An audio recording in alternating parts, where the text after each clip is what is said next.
Bonsoir tout le monde ou bon après-midi. Bonsoir et je profite pour remercier tous mes abonnés, mes followers, sans toutefois oublier tous ceux qui en inbox ne cessent de m'envoyer des messages d'encouragement, de soutien, et ceux qui se battent aussi pour prendre des dispositions pour ma sécurité. Je leur remercie pour ça, j'en suis reconnaissant. Comme vous pouvez tous, et comme vous le savez d'ailleurs tous, ça fait aujourd'hui 1 an jour pour jour que j'ai été enlevé et laissé pour mort à Yaoundé, plus précisément au niveau de l'autoroute Yaoundé-Simalène, derrière l'école publique de Meyo. C'était le 9 mars 2022 que j'ai été enlevé au niveau du rond-point d'Amas par des personnes à bord d'un véhicule. C'était une pick-up, je crois que ça devait avoir la couleur verte ou bleue, qui se sont fait passer pour des éléments de force de sécurité et que j'étais recherché. Parce qu'il faut dire que ce jour, lorsque ces gens sont venus m'enlever, je crois que j'ai été filé pendant longtemps, puisque c'est tout un dispositif qui a été mis sur pied. Et je peux vous dire qu'ils étaient au moins 11 personnes. Après enquête, ils étaient au moins 11 personnes qui ont été déployées. Vous imaginez les ressources qui ont été mises à contribution, qui ont été mises autant pour moi, à contribution pour arriver à cette fin. Mais je peux vous dire aujourd'hui que si je suis en vie, c'est pas parce que je suis fort. Si je suis en vie, c'est grâce à Dieu. Si je suis en vie, c'est pas le coup du miracle. Parce que mes bourreaux étaient convaincus que j'étais décédé. Ils étaient convaincus que j'étais mort. Alors, la question est lancée, elle se pose. Qui sont ceux qui voulaient attenter à ma vie? Oui, cette question a sa place.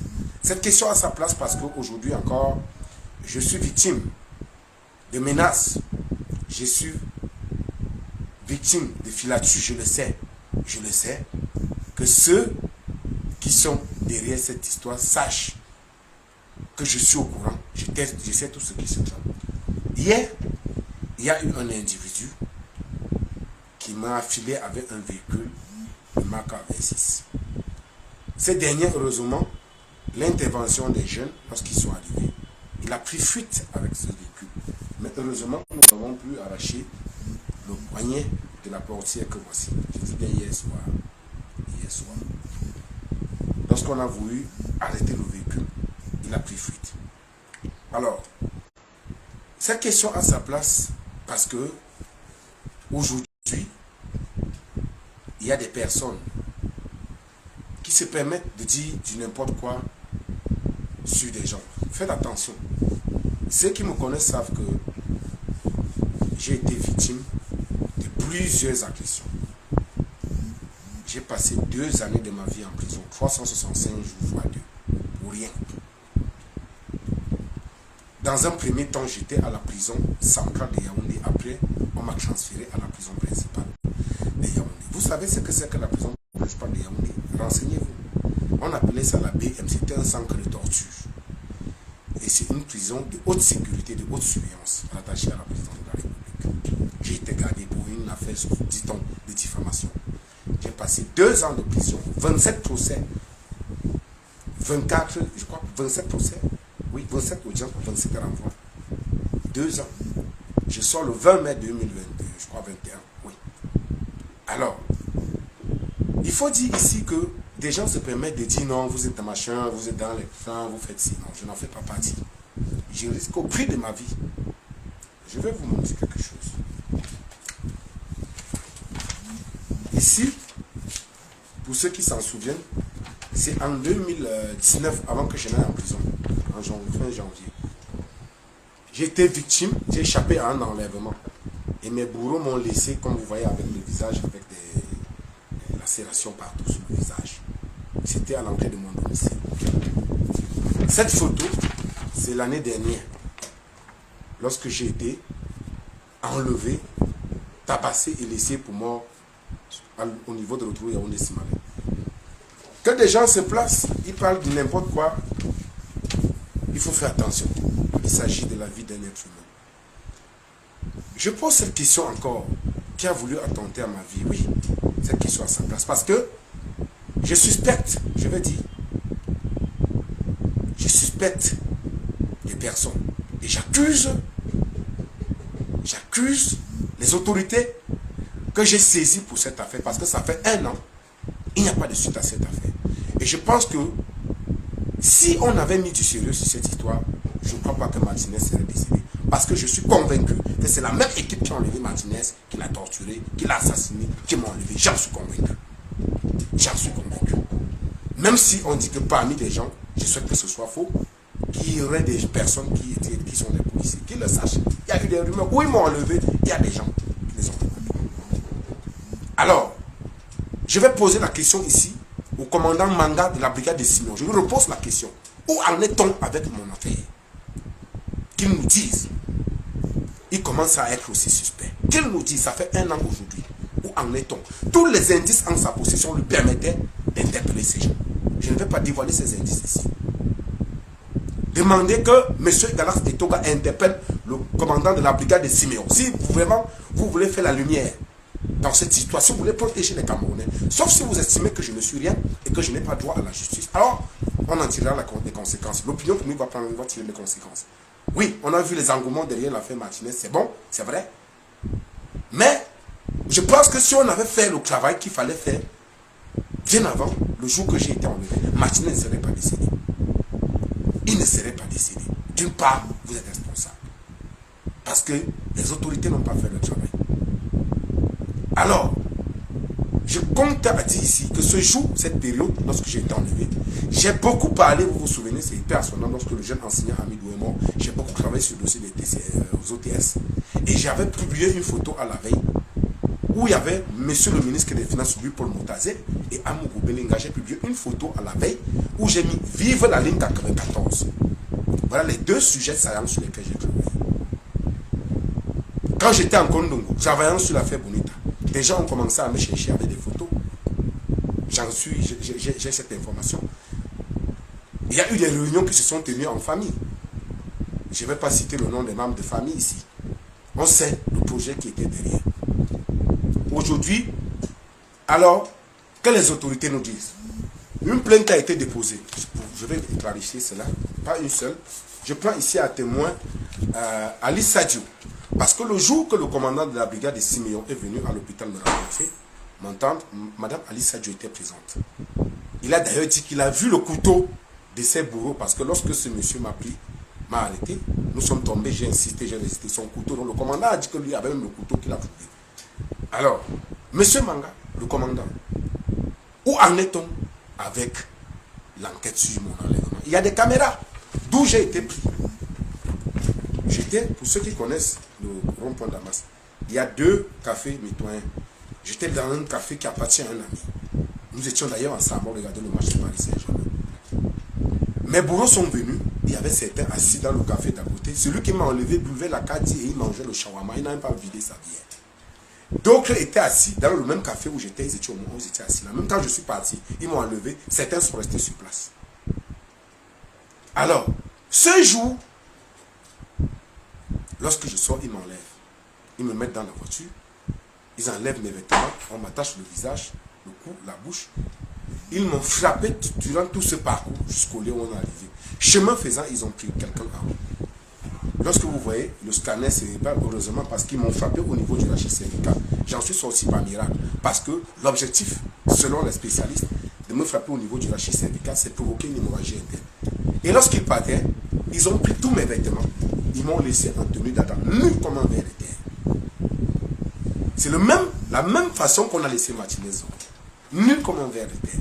Ils m'ont fait manger de la boue. J'ai dit, j'aime consommer de la boue. Ils m'ont fait consommer de la boue. Ils ont fait consommer les excréments à Martinez. Vous voyez que les gestes sont pratiquement similaires. Il y a des indices, c'est-à-dire il y a des indices là qui laissent des traces. Alors, voici une plainte. En dehors de la plainte qui a été déposée chez le commandant de Simeon, qui m'a entendu sur mon lit d'hôpital. Et chose curieuse, c'est que je veux également comprendre. Monsieur Manga le jour de le lendemain de mon enlèvement, vous vous êtes précipité à aller récupérer les caméras des deux snaps. C'était pourquoi faire? Les contenus des caméras que vous avez pris, c'était pourquoi faire? Pourquoi vous avez convoqué immédiatement les deux propriétaires de ces snaps dans votre bureau, sans toutefois prendre même la disposition de venir voir dans quel état je me trouve? C'est bien après cela que vous êtes venu.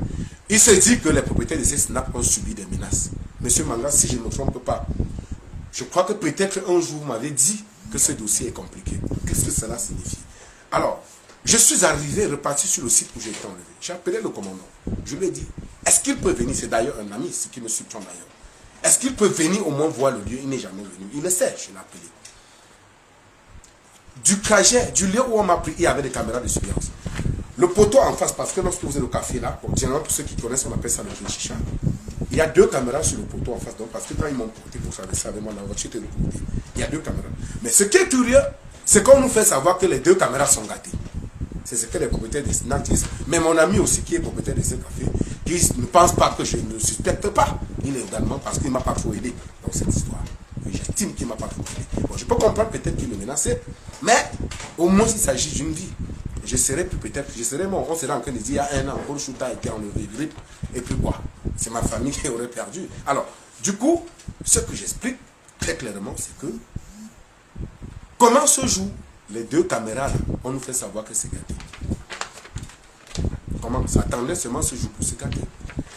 Non loin de là, la police a installé les caméras dans toute la ville de Yaoundé.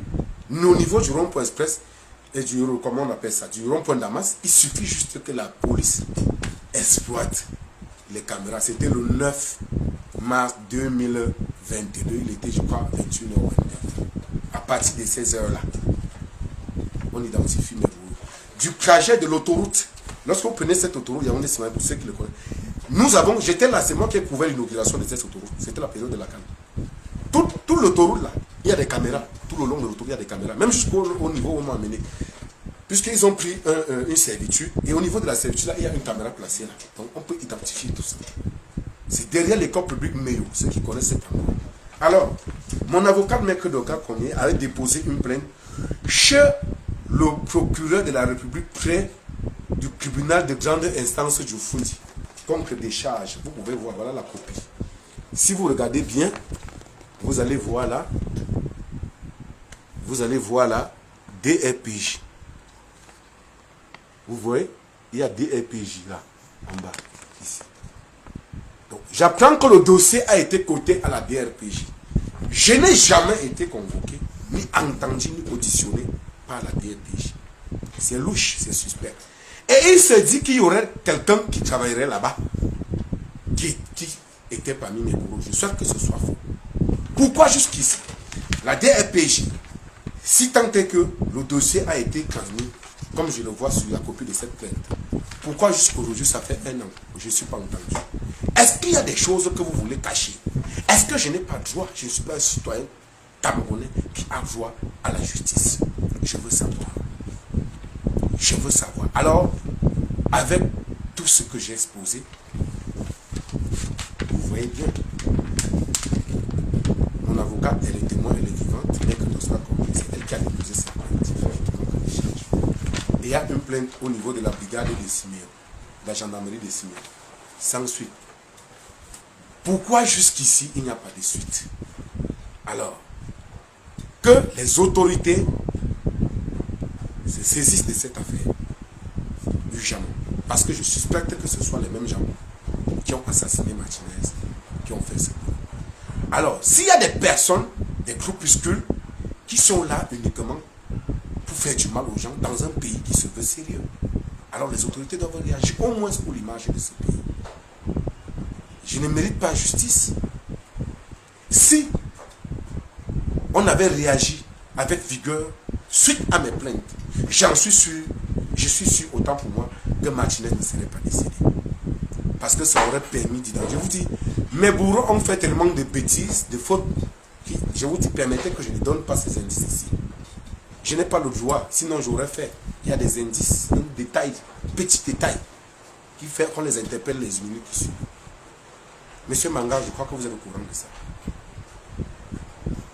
Il y a ces détails-là. La DRPJ ne m'a jamais entendu. Pourquoi? Est-ce qu'ils ont quelque chose à cacher? C'est aussi simple, les détails sont disponibles, et avec ça, c'est très léger, c'est très facile de les interpeller. Pourquoi? Le jour qu'ils m'ont enlevé, il y a des jeunes du quartier qui ont intervenu. Ils ont fait croire à ces jeunes qui sont de la police ou de et que je suis recherché. Bon, peut-être il faut dire que ces jeunes n'auraient pas une certaine culture pour réagir et demander aussitôt qu'ils se présentent, ou bien qu'ils présentent un mandat d'arrêt. Surtout qu'on n'enlève pas quelqu'un, on ne prend pas quelqu'un, notamment de cette façon, sauf si peut-être qu'il est en flagrant délit, en train de commettre une crime. J'étais en train de regarder comment, si c'est un délit, dites-moi. Alors, même sur le plan, on m'a amené à l'autoroute, me passer à tabac. Je peux vous le dire. Les gens, il y a un café au niveau du carrefour, là, un cabaret, où mon ami Thierry Fa travaille. C'est là-bas que ces gens m'ont donné des solos. Ils peuvent vous décrire dans quel état ils m'ont vu. J'étais nu, comme on dit, naked, comme un verre de terre. Ils m'ont oint avec de la boue. Ils m'ont donné 3 seaux d'eau. Les gens de ce cabaret, je leur remercie en passant pour que je prenne mon bain. Avant que mon époux ne vienne me chercher pour m'amener à l'hôpital. Ces gens peuvent vous dire dans quel état ils m'ont vu. Ils m'ont souillé, c'est-à-dire ils m'ont humilié. Et c'est la même chose qu'ils ont fait en matinée. Ils sont partis avec mes vêtements. Ça veut dire ils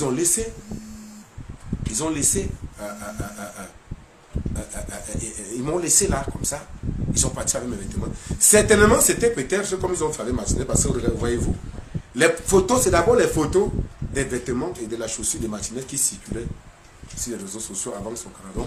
Peut-être que mes bourreaux voulaient procéder de la même manière, parce qu'ils sont partis avec mes vêtements, avec mon portefeuille. Il y avait même 100 000 francs dans mon portefeuille. Peut-être qu'ils sont allés même s'amuser, célébrer mon enlèvement, mon assassinat avec ça. Heureusement que je ne suis pas décédé. Et ma carte d'identité, depuis que j'ai fait la carte, je n'ai plus de carte d'identité. Je ne sais pas pourquoi. On me dit que c'est bloqué dans les machines, ça fait un bon. Je ne suis pas le seul, c'est d'ailleurs quelque chose qui est connu. Plusieurs personnes se plaignent dans ce sens-là. Alors, du coup, lorsque ces gens s'en vont, ils me laissent nu comme un verre de terre. Je peux même vous dire que j'ai simulé la mort. Je crois que c'est ce qui les a dissuadés que j'étais décédé. Parce que j'ai vomi du sang. Il y a un qui parlait en disant, shut up, là you are mort, là you are mort. Knee down, knee down, knee down. C'est les mots qui sortaient de la bouche de celui qui parlait en anglais. Ils m'ont fait ramasser la boue. J'ai avalé la boue, j'ai consommé de la boue. Quand je suis arrivé à l'hôpital, les médecins sont partis. Donc, je pense qu'eux, ils voulaient peut-être attendre 2 jours le lendemain pour revenir sur le lieu, confirmer effectivement mon décès, peut-être filmer également mon cadavre. Peut-être ils m'ont même filmé ce jour, je ne sais pas.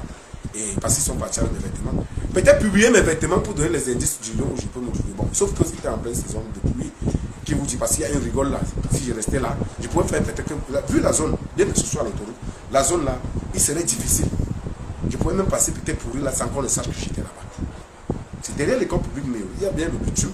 Mais sauf qu'il y avait des bus, même qu'en ce moment, c'était encore en travaux, il y avait des bus qu'on a barré l'accès. Mais ils ont enlevé ces bus avant de mais je remercie aussi le Seigneur parce que ce jour, il y a deux motomens qui sont venus laisser les gens devant. Ils se sont arrêtés. Je crois que d'une part aussi, c'est ça qui a dissuadé à mes bourreaux, qui a dissuadé mes bourreaux afin qu'ils ne partent. Donc, ici, je suis en train de dire que les autorités camerounaises que nous avons saisies ont le devoir, ce n'est pas une négociation, c'est leur rôle. Personne ne les a envoyés là-bas. Leur travail en tant que citoyen, parce que je suis citoyen camerounais et j'ai le droit de réclamer cela. Ils doivent faire justice. Depuis 1 an, les indices qu'ils ont, ils n'ont rien fait. Ça commence à être suspect et je commence à dire, est-ce qu'il y a des choses qui se trament? Est-ce qu'ils se reprochent quelque chose? La question est posée. Je vous ai présenté la copie que j'ai d'ailleurs remis à certaines autorités, à certains chanceliers. J'ai remis tout ça. Je les ai pris à témoin. Donc du coup, si quelque chose m'arrive, prenez l'état du Cameroun à témoin. Parce qu'au regard de ce que je traverse, je devais au moins bénéficier d'une petite sécurité. Je n'en ai pas bénéficié. Depuis que j'ai pris au secours, je vous ai dit hier, un monsieur a été, qui me suivait, heureusement les gens ont intervenu, avec une A26. Quand j'ai fait appel aux gens, ils sont arrivés. Le monsieur, il a fui, il y a au moins 3 ou 4 ou 5 mois. Il a démarré le véhicule, il a arraché le poignet de son véhicule. Voici. Du coup, je suis agressé. La première agression, en 2017, j'ai déposé une plainte au commissariat de Mendon sans suite jusqu'à aujourd'hui. Ça fait peut-être 2017, ça fait 5 ans je crois. Non, 2019 autant pour moi. Ça fait nous partons déjà à 3 ans. Voilà la première agression. Sans suite. Je n'ai jamais été entendu. Aujourd'hui encore, il y a même des indices où j'ai été enlevé. Je n'ai jamais. Ça fait 1 an jour pour jour. Je n'ai pas de suite jusqu'ici. Est-ce à dire que certaines personnes ont du plaisir ou bien se réjouissent de tout ce qui m'arrive? Je ne fais que prier. D'abord, c'était une dame qu'on envoie aux alentours de mon domicile avec les cheveux teintés, qui buvait la Bostère, elle jouait à la fond. Depuis qu'on l'a identifié, elle ne vient plus. Maintenant, ils envoient certains fous et des femmes. On a identifié 2 dernièrement. Et sachez que tout ce que vous faites, nous sommes au courant. Mais le malchanceux, ça ne sera pas une affaire de plainte. Nous allons régler ça terre à terre, comme on dit souvent au quartier. Il n'y a pas question. Parce que je me rends compte que je suis lésé. Mon pays ne me protège pas. Les autorités ne me protègent pas. Ils ne m'aident pas. Je suis un citoyen camerounais. Alors je vais le dire et je vais conclure en disant à mes amis, à certains amis, à certains enseignants de faire très attention. Celui à qui je m'adresse actuellement, je crois qu'il est au courant. On ne se réjouit pas de la mort des gens. Vous comprendrez pourquoi j'ai pris certaines dispositions ces derniers temps. Je ne dirai pas le fond ici. Mais on ne se réjouit pas de la mort des gens. Il y en a qui se sont réjouis de la mort de Martinez. On ne le fait pas, cher ami, il faut arrêter ça. Remets-toi en question, regarde-toi dans un miroir, tu te remets en question. Même si c'est pour des intérêts financiers, égoïstes, même si vous servez de camp, ayez un peu de morale et de pudeur. Ayez un peu de morale et de pudeur. Ayez un peu de morale et de pudeur. Même si vous n'avez d'amis que pour de l'argent, de la célébrité, mettez-vous dans un miroir parce que vous avez des enfants. On ne se réjouit pas. Martinez et moi, on n'était pas toujours d'accord sur certains sujets. On n'était pas toujours d'accord, mais ça n'excluait. Pour ce côté-là, on travaillait sur certains dossiers. Mais ça n'exclut, même si c'était mon ennemi, que je lui souhaite sa mort. On peut pas souhaiter la mort d'un être humain parce que l'être humain est sacré. Retenez cela à vie. C'est pourquoi on défend, on condamne la vérité. L'être humain est sacré. Allez se réjouir de la mort de quelqu'un parce qu'on sait un clan, c'est assez grave. Cher ami, tu as un enfant. Regarde-toi dans un miroir. J'en ai terminé. Merci. Merci d'avoir regardé cette vidéo avec nous. N'oubliez pas de faire un tour sur notre page, de vous abonner et de cliquer sur la cloche de notification. À la prochaine pour un autre numéro.